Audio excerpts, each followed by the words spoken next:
soalan di benak orang ramai. Rasanya isu tertunggak bakal tinggal kenangan sebagai masalah sosial di balik. Selamat datang ke rancangan Bicara.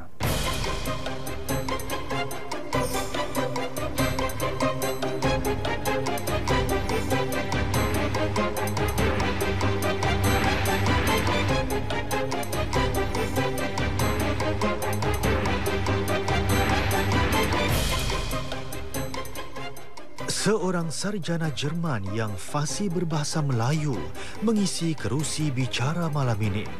Pemegang 2 gelaran PhD, Profesor Dr. Arndt Graf merupakan antara segelintir sarjana yang mahir dan mengajar dalam 5 bahasa berlainan, iaitu bahasa Melayu, Indonesia, Inggeris, Perancis selain bahasa ibunda beliau sendiri iaitu Jerman. Beliau kini Ketua Jabatan Pengajian Asia Tenggara di Universiti Goethe Frankfurt di Jerman. Dan sebelum itu, pernah mengajar dan menjadi profesor pelawat di beberapa negara seperti Malaysia, Indonesia, Perancis, Belanda dan juga Amerika Syarikat. Profesor Graf seorang sarjana yang pakar mengenai Asia Tenggara, khususnya dalam bidang bahasa dan budaya. Minggu lalu, beliau berkunjung ke Singapura untuk menyampaikan ceramah Arif Budiman, anjuran Pusat Bahasa Melayu Singapura sempena kempen Bulan Bahasa. Bicara bertemu dengan beliau dan mendapatkan kupasan kontemporari beliau dari kacamata sarjana asing tentang ungkapan takkan Melayu hilang di dunia dan keupayaan linguistik Hang Tuah. Kami juga bertanya apakah bahasa Melayu akan terus ditelan bahasa asing serta apakah ciri-ciri unik bahasa dan dunia Melayu dari pemerhatian beliau. Profesor Dr. Arndt Graf, selamat datang ke rancangan Bicara. Terima kasih banyak. Baik, Hang Tuah ya ratusan tahun dahulu mengisytiharkan ya bahawa tak akan Melayu hilang di dunia ya. Tapi apa pula kata sarjana daripada Jerman ya, anda ya, apakah anda setuju bahawa Melayu tak akan hilang di dunia? Memang Hang Tuah itu benar. Memang Melayu tak akan hilang di dunia. Kenapa? Karena jumlah penduduknya semakin banyak dan karena ekonominya semakin bagus. Saya rasa kita sedang menyaksikan bahawa dunia Melayu itu bangkit. Bangkit dari segi apa? Bangkit dari segi ekonomi, bangkit dari segi politik. Indonesia sudah menjadi anggota daripada G20. Bangkit dari segi budaya dan juga dari segi bahasa. Semakin banyak orang asing mau belajar bahasa Melayu atau bahasa Indonesia. Baik, anda ya sebagai seorang sarjana bukan Melayu ya. Jadi kita boleh katakan anda sebagai seorang pemerhati yang neutral ya. Sebenarnya berapa tulen ya ungkapan tersebut ya, ungkapan takkan Melayu hilang di dunia ya yang dikatakan sudah berusia 600 atau lebih 700 tahun begitu ya. Sebagai satu ungkapan identiti Melayu, berapa tulen dalam pandangan anda? Saya rasa hal yang mirip terjadi juga di Polandia. Di sana ada sebutan yang cukup mirip, yang berarti bahawa Polandia tidak akan hilang di dunia. Mengapa? Karena dalam sejarah Polandia sering menjadi mangsa orang luar, kekuatan dari luar. Dan Polandia tidak akan hilang, itu mencerminkan satu semangat perjuangan untuk kemerdekaan, untuk identiti Polandia. Saya rasa hal yang mirip juga terjadi di dunia Melayu. Takkan Melayu hilang di dunia berarti bahawa orang Melayu tetap mempunyai semangat perjuangan. Jadi anda percaya bahawa itu suatu ungkapan yang tulen? Itu memang dikait-kaitkan dengan Hang Tuah dalam sejarah Melayu atau hikayat Hang Tuah. Hikayat Hang Tuah tidak ada. Tapi memang sesuai dengan semangatnya. Jadi mungkin itu oleh karena itu boleh diterima. Baik Prof, kongsi dengan kami ya kalau kita pergi mendalam sedikit ya. Apa agaknya kupasan anda secara kontemporari ya berhubung ungkapan takkan Melayu hilang di dunia itu? Saya rasa kita boleh memfokuskan pada aspek tertentu dalam legenda Hang Tuah. Salah satu aspek adalah keris yang paling banyak dikenal orang, tapi ada satu aspek yang kurang dikenali orang, yaitu Hang Tuah dikatakan dalam hikayat Hang Tuah pandai dalam 12 bahasa. Termasuk bahasa Cina, bahasa Jawa, bahasa Keling, bahasa Siam, banyak bahasa lain, 12 bahasa. Jadi kita boleh menganggap bahawa Hang Tuah atau mitos Hang Tuah itu mencerminkan seorang yang polyglot, yang pandai dalam banyak bahasa. Dan itu amat sesuai untuk zaman kita, kurun ke-21, di mana dunia kita semakin mengalami globalisasi dan kita semakin banyak harus belajar bahasa asing. Tidak hanya 1, tapi mungkin 6 atau 7, malah mungkin sampai ke 12 seperti Hang Tuah sendiri. Jadi ini satu aspek dalam sejarah mengenai Hang Tuah yang sekarang ini lebih relevan daripada dahulu ya. Ya, rasanya begitu.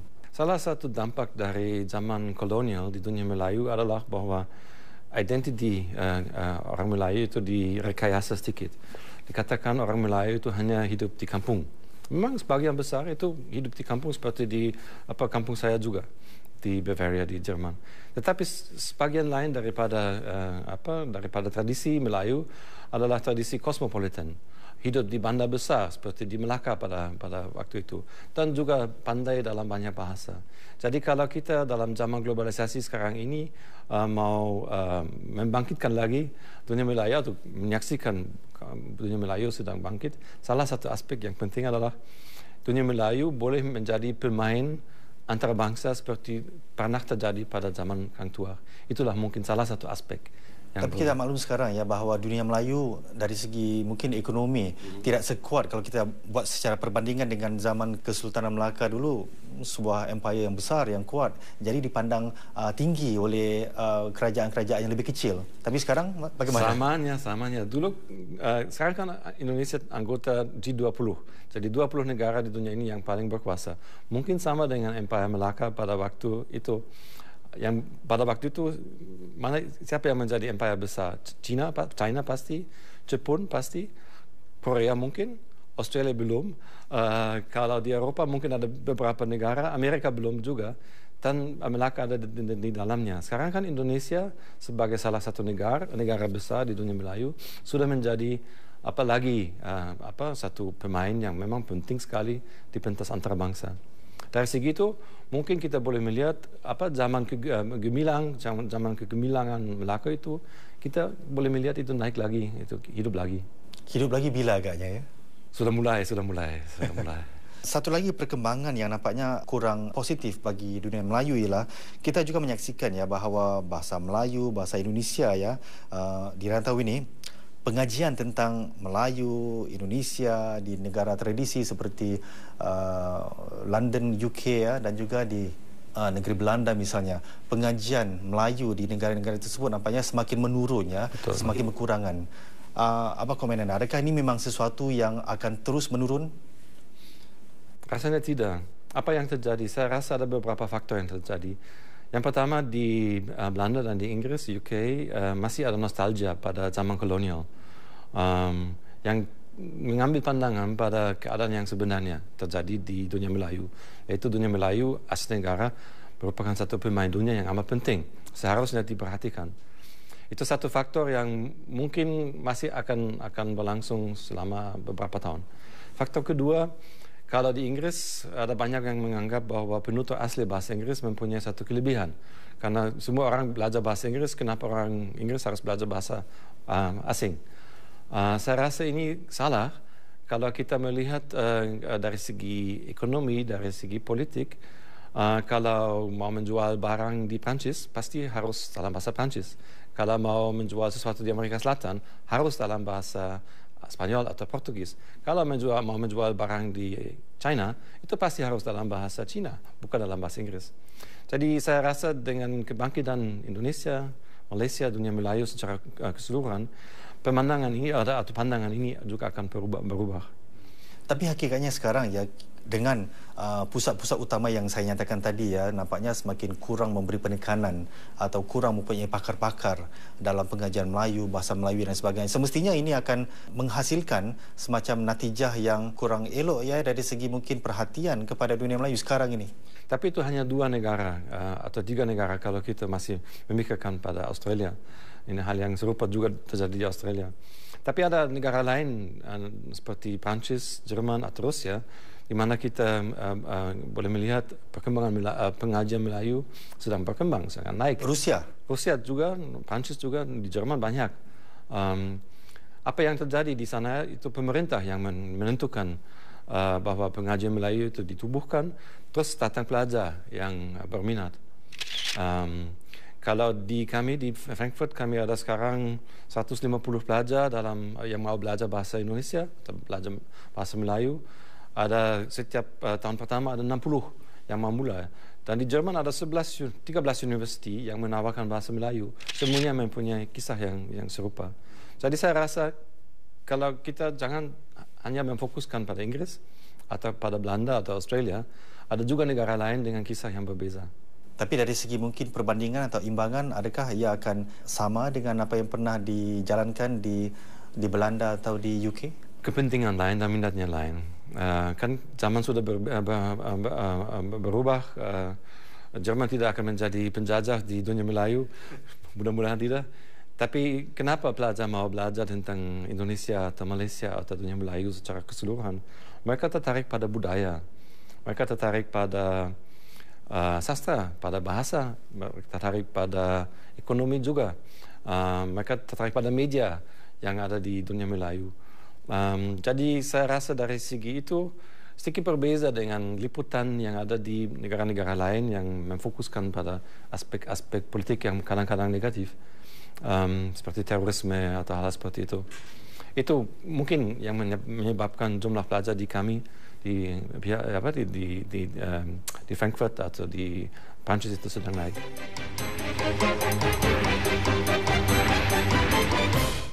New in September on Toggle. Warm Bodies, a paranormal romantic zombie comedy. I don't understand, but he's changing. And he feels, and he's learning how to be human again. Oh my God, is that him? Yeah.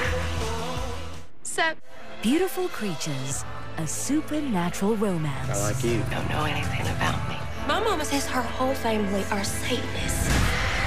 Now on Toggle, your personal entertainment service. Mereka semua akan mencuba nasib dalam cabaran watak. Akan menguji daya kreativiti mereka secara spontan. Hello, murid-murid semua. Hello. Malulah Mak Ande ni. Kitun. Yang berkaki pendek dan berjalan terkedek-kedek. Ekspreskan semua, luahkan semua awak punya emosi dalam cerita tu. Bu, ini lakonan jangan dicampak betul-betul gitu.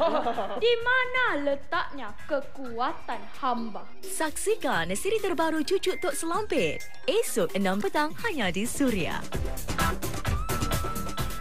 Pada saya, Suria memang gerik. Jangan ke mana-mana. Ada banyak rancangan menarik menanti anda di Suria. Sinar bersama anda.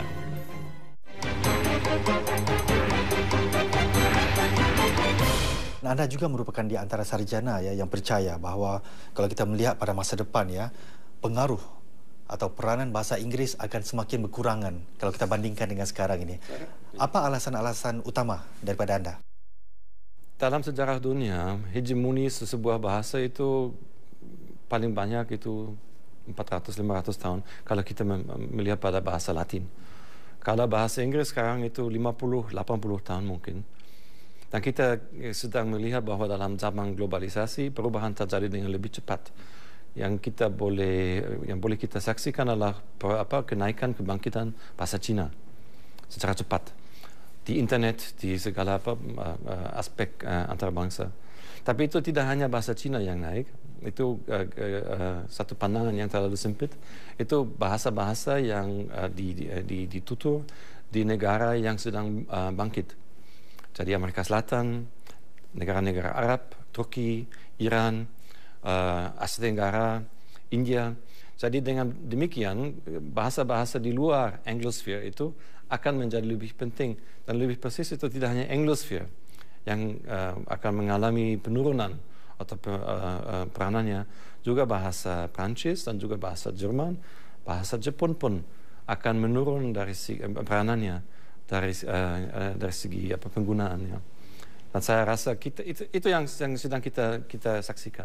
Dan ada ramalan bahawa dalam 4 tahun yang akan datang bahasa Cina akan melebihi bahasa Inggris di internet dari segi penggunaannya. Dan itu satu proses yang memang amat cepat. Dan kalau saya suruh pilih ya, mungkin bahasa mana yang akan menggantikan bahasa Inggeris ya sebagai lingua franca nombor 1, mungkin apa? Tidak akan ada. Mungkin tidak hanya satu negara yang menjadi hegemon. Seperti sekarang Amerika Syarikat yang menjadi hegemon untuk seluruh dunia. Dulu Inggris. Kita semua belajar bahasa Inggris oleh karena itu. Tapi saya rasa China tidak akan naik sampai kepada titik itu. Sehingga kita mungkin tidak akan terpaksa bertutur dalam bahasa Cina pada satu ketika. Sedangkan kita boleh melihat bahawa juga dunia Melayu naik, Amerika Selatan naik, yang berbahasa Spanyol, bahasa Portugis, negara-negara Arab akan naik. Jadi kita semakin harus yang tadi itu mengikuti contoh Hang Tuah yang legenda itu, yaitu pandai sampai dalam 12 bahasa. Saya rasa kebangkitan bahasa Melayu itu akan sesuai dengan kebangkitan ekonomi Indonesia. Kalau itu terus terjadi, bahasa Melayu akan terus menjadi penting, dan itu pada akhirnya juga akan mempengaruhi keadaan bahasa di Malaysia dan di Singapura dan di Brunei, penggunaan bahasa. Saya rasa kalau nanti pada satu ketika semakin banyak di internet, semakin banyak orang di internet menggunakan bahasa Melayu, mungkin juga di Malaysia, Singapura, Brunei semakin banyak orang akan bangga dengan bahasa Melayunya, karena sudah diakui menjadi salah satu bahasa antarabangsa. Profesor Graf, anda nampaknya ada sedikit bersamaan dengan Hang Tuah ya. Seperti anda katakan tadi, Hang Tuah boleh berbahasa dalam 12 bahasa dengan fasih ya. Anda sendiri boleh berbahasa dalam 5 bahasa dengan fasih ya. Selain daripada Jerman, anda boleh berbahasa dalam bahasa Perancis, bahasa Melayu, bahasa Indonesia dan juga bahasa Inggeris ya. Dan saya juga dapat tahu bahawa anda juga nampaknya sedang belajar bahasa Jawa, Jawa kuno, bahasa Tagalog ya, dan juga bahasa Latin. Ya. Apa agaknya jawapan daripada Hang Tuah Jerman ya tentang kebolehan berbahasa pada masa depan? Saya rasa pada masa depan kita boleh mengambil contoh dari masa yang lampau atau masa sekarang, karena sekarang terdapat banyak orang, misalnya di Indonesia, yang boleh bertutur dalam lebih daripada 2 atau 3 atau 4 bahasa, yaitu bahasa daerah. Di beberapa provinsi, beberapa daerah di Indonesia ada lebih banyak, ada beberapa suku bangsa. Dan cara mereka bergaul adalah dengan lebih daripada 1 bahasa, yaitu bahasa ibunda sendiri, bahasa Indonesia, mungkin bahasa ketiga, bahasa keempat, kelima. Terus mereka belajar bahasa Inggris di sekolah, sudah menjadi 6 bahasa. Itu biasa di Indonesia, dan mungkin juga di beberapa bagian di Malaysia atau di Singapura. Melihat sebagai orang dari benua Eropah, ya mungkin apa agaknya kondisi-kondisi dasar atau mungkin langkah-langkah yang perlu diambil oleh dunia Melayu ya, untuk menjadikan budaya dan bahasa Melayu kuat semula sebagaimana yang kita saksikan pada zaman kegemilangan Empayar Melaka. Saya rasa Empayar Melaka begitu gemilang karena banyak faktor. Ada faktor politik yang memang menguntungkan, ada faktor ekonomi sebagai salah satu pelabuhan utama di Asia Tenggara. Ada faktor budaya dengan orang Melayu yang terbuka, yang pandai belajar bahasa asing, yang pandai bergaul dengan orang luar dan menerima orang lain dan mengambil saling berkenalan dan mengambil manfaat pada satu ketika. Saya rasa itu, dan juga yang suka belajar tentang pandangan dunia orang lain. Jadi saya rasa semua faktor itu semakin terjamin di dunia Melayu. Semakin banyak universiti yang bagus, semakin banyak sekolah yang bagus. Saya semalam misalnya melihat beberapa sekolah di Singapura. Itu bagus sekali, kuliah dalam bahasa Melayu, cara mereka belajar tentang geografi dalam bahasa Melayu itu bagus sekali. Saya rasa ini memang semuanya merupakan prasyarat yang amat penting perlu untuk kebangkitan Melayu semula. Baik, kita berbalik kepada anda ya, sebagai seorang pakar bahasa. Kongsi dengan kami ya, bagaimana anda belajar bahasa Melayu atau bahasa Indonesia khususnya. Sebab sebagai penutur ya, kita sekadar menggunakan dan menerima ya, tapi mungkin sebagai seorang pelajar ya, anda mempunyai atau mendapat satu pandangan yang lebih berbeza semasa belajar bahasa Melayu. Boleh anda kongsi dengan kami? Saya mulai belajar bahasa Melayu di Hamburg dengan seorang pencarah dari Flores yang terus dari hari pertama bertutur dalam bahasa Indonesia. Tak ada yang bahasa lain, tak ada bahasa Jerman, dia terus dalam bahasa Indonesia. Orang yang baik sekali. Terus saya setelah beberapa tahun saya ke Yogyakarta, ke Universitas Gadjah Mada selama 1 tahun untuk belajar bahasa Indonesia, Jawa kuno. Terus kembali, seterusnya. Jadi saya rasa kuncinya adalah orang yang baik hati sebagai guru. Kalau ada guru yang baik hati, kita suka belajar bahasa. Kalau itu orang yang aneh itu mungkin kurang. Jadi kalau berdasarkan jawaban anda ya, mungkin itu kita perlukan di semua sekolah ya. Mungkin apa agaknya keistimewaan atau kelebihan atau mungkin keunikan bahasa Melayu kalau anda bandingkan dengan bahasa-bahasa lain? Kalau bagi saya itu tidak hanya bahasa tapi budi bahasa yang menjadi unik. Jadi satu kesopanan yang kita kita pelajari kalau kita belajar bahasa Melayu. Tak boleh berbahasa Melayu dengan baik kalau tidak belajar tentang budi bahasa, tentang nilai yang ada dalam bahasa Melayu. Contohnya macam mana? Contohnya banyak berbahasa, contohnya adat yang istimewa kalau kita membuka satu upacara. Contohnya cara bergaul. Pastinya suaranya tidak begitu keras kalau kita bergaul. Prof Graf, sebagai seorang pemerhati yang mendalam ya tentang dunia Melayu ya, kalau saya tanyakan kepada anda, mungkin apa agaknya tentang aspek ciri atau dunia Melayu ini yang kurang digali oleh orang-orang di Eropah, di benua Amerika dan sebagainya? Mungkin apa dia agaknya? Mungkin yang kurang digali adalah humor di dunia Melayu. Penting sekali dalam pergaulan.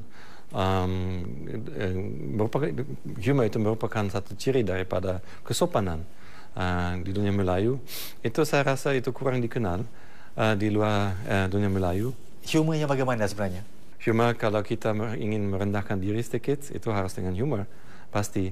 Kalau kita mau mengatakan sesuatu yang sedikit rumit, mungkin lebih baik dengan humor. Contoh-contohnya? Contoh-contohnya kalau saya mau menyindir pada hal tertentu, itu pasti lebih baik dengan humor.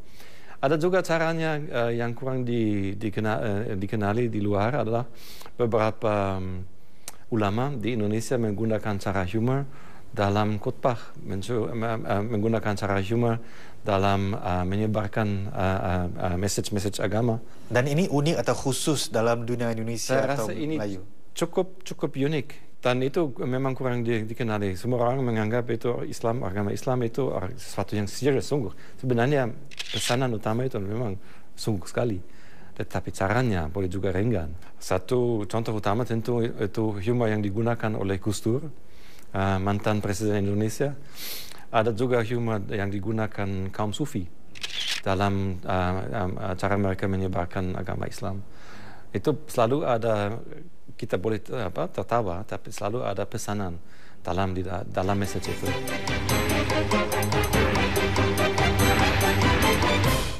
Selepas kejayaan wisata di negara Turki, mari bersama kami ke India pula Disember ini. Teroka negara yang penuh mitos dan selami sejarah Delhi, Agra dan Jaipur. Mustafa Air Travel menawarkan pakej menarik beserta penginapan di hotel-hotel 4 bintang dan makanan halal. Nikmati keindahan Taj Mahal, berhibur dengan persembahan tarian Bollywood dan dapatkan tawaran hebat membeli belah. Jangan terlepas peluang percutian untuk anda sekeluarga. Hubungi Mustafa Air Travel sekarang juga. 只要挨着一句话，叫你做你就做，叫你跪，谅你也不敢不跪。 A place. 宫中规矩很多。 Plagued by deceit 做错事又会处死。 and despair. 今天我不好好教训你，我还有立足之地。不要啊！ And driven by the lust for power. 有谁敢说自己清白无瑕？要生存，就要懂得看风转舵。 Beyond the realm of conscience. Premieres 1st October 10 p.m. on Channel U. Hello semua, anda sedang menyaksikan Dinamik 2. Beramah mesra dengan dua artis sensasi setiap minggu. Azlan and the Typewriter. Bulan 4C. Bersama mereka melakukan aktiviti-aktiviti yang menarik. Dapatkan juga kisah-kisah panas. Korang masih baru lagi tapi peminat ramai. Tetapi kan kebanyakan peminat-peminat korang ni semuanya hadik-hadik. Bersama saya Elvira Loy yang akan menemani anda selama 30 minit. Saksikan siri terbaru Dinamik setiap Sabtu 7 malam hanya di Suria.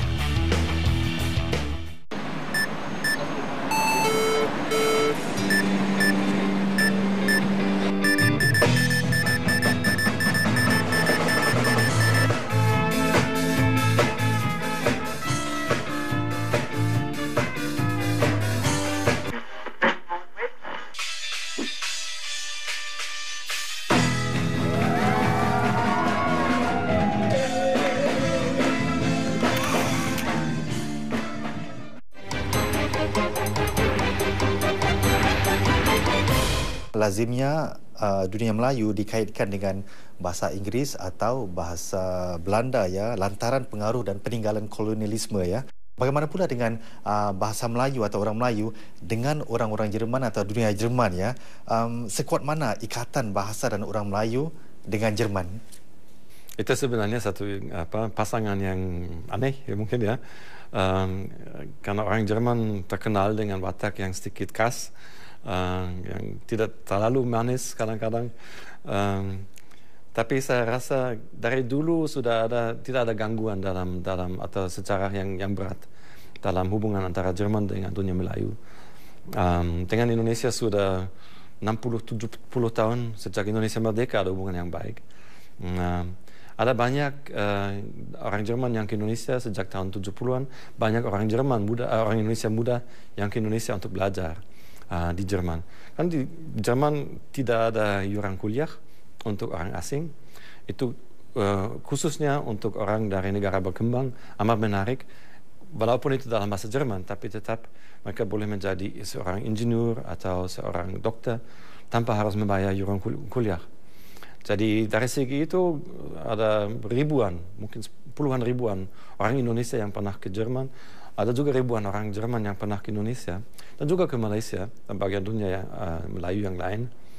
Dan dari hubungan seperti itu muncul klub persahabatan di hampir setiap bandar besar di Jerman yang terus mempromosikan budaya Melayu di Jerman. Anggaran Anda ya, mungkin berapa ramai orang di Jerman yang boleh berbahasa Melayu atau Indonesia?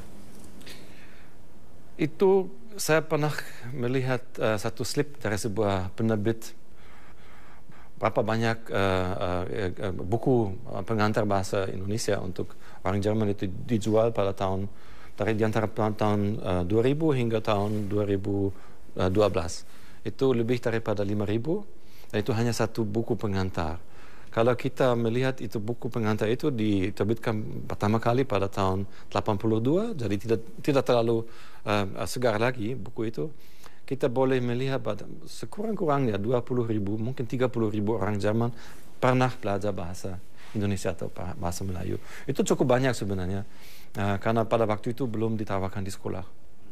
Baik Prof, kalau saya tanyakan pula ya, sebenarnya bila pengajian Melayu atau pengajian bahasa Melayu sudah mulai diajarkan di pusat-pusat pengajian tinggi di Jerman? Di Hamburg, itu terjadi di Hamburg pada tahun 1919. Bahasa Melayu bukan bahasa Indonesia, diajarkan terus pada tahun 1920, bahasa Jawa, ikut terus 26 bahasa Tagalog. Kemudian di Berlin... Jadi sudah hampir 100 tahun ya bahasa Melayu ada di Jerman? Ada. Terus kemudian di Berlin 28, selepas Perang Dunia Kedua, ada juga di Cologne, di Frankfurt, di Passau, di Bonn, di banyak tempat lain. Sekarang 13 universiti yang menawarkan bahasa Melayu. Baik Prof, kalau saya ulang kembali ya soalan yang awal dalam wawancara ini tadi ya, takkan Melayu hilang di dunia ya? Kalau saya tanyakan soalan tersebut secara bercorak falsafah ya, bagaimana dengan jawaban Anda ya? Takkan Melayu hilang di dunia, tetapi itu takkan Melayu hilang di dunia merupakan satu ucapan untuk menjaga identiti kalau kita harus membela diri.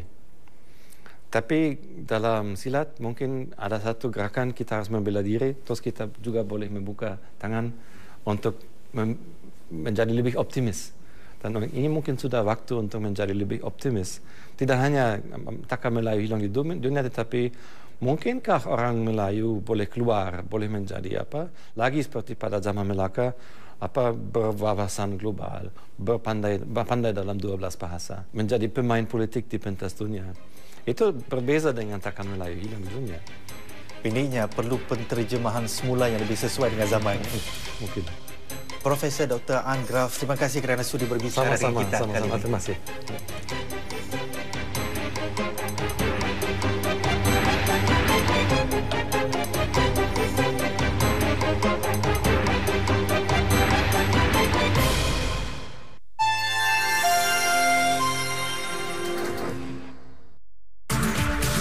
Meraih kecemerlangan TV selama 50 tahun.